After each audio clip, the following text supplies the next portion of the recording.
প্রান্তিক একটা গ্রাম। গ্রামের বেশিরভাগ পরিবারের আয় জমিতে কৃষি কাজ করে, কেউ কেউ ভিন রাজ্যে গিয়ে সোনার কাজ করে। চাকুরিজীবী হাতে গোনা কয়েকজন হবে। ভৌগোলিক কারণে গ্রামের মানুষগুলোর যোগাযোগ যথেষ্ট কষ্টের। বর্ষা বন্যায় নাজেহাল হয় মানুষগুলো। রাতভর জেগে বাঁধ আগলায় তারা। মানুষগুলোর বড় কাছের এই কালীমা।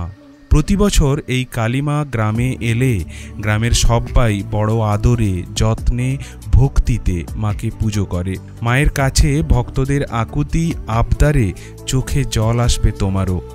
গ্রামটার নাম ধর্মা।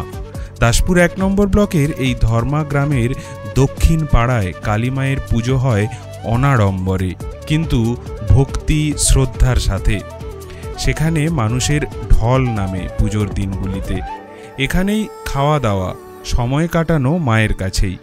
মায়ের বিদায় বেলাতেও সারা গ্রাম এক হয়ে মায়ের পিছু পিছু হাঁটে। চিৎকার করে ওরা বলে, আবার এসো মা।